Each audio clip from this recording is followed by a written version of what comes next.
Lors du match retour d'Europa League à Villarreal, Jean-Louis Gasset n'a pas donné une seconde de jeu à Fary Moumbagna. De quoi faire rire Daniel Riolo qui pense le plus grand mal de l'attaquant recruté par Marseille au mercato d'hiver.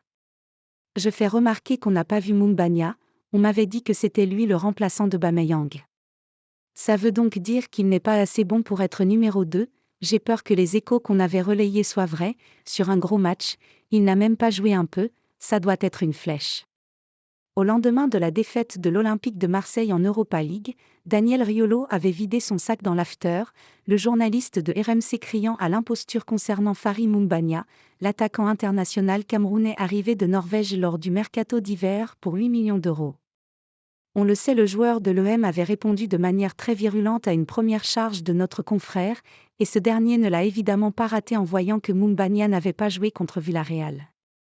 Pour Jean-Louis Gasset, tout s'explique. Gasset ne dézingue pas son attaquant. Avant le déplacement de l'Olympique de Marseille, dimanche à Rennes, l'entraîneur de l'OM a évoqué le cas de Fary Moumbagna et notamment son temps de jeu depuis qu'il a signé avec le club phocéen.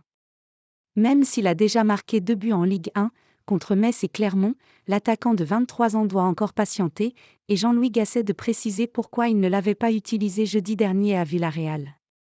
L'effectif était construit de manière à éviter le scénario catastrophe. Quand je me suis retourné pour voir qu'il y avait sur le banc, il restait 2 jeunes de 18 ans et 2 attaquants. J'ai fait rentrer Aubameyang et Harit à la mi-temps. Il y a des postes où je tire la corde avec des joueurs. Et dans d'autres systèmes, il n'y a pas forcément assez de place.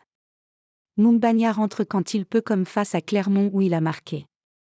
Il faut être patient. Son tour viendra, peut-être dimanche à Rennes, a précisé le technicien marseillais, conscient qu'il doit gérer un effectif assez conséquent et garder tout le monde sous pression.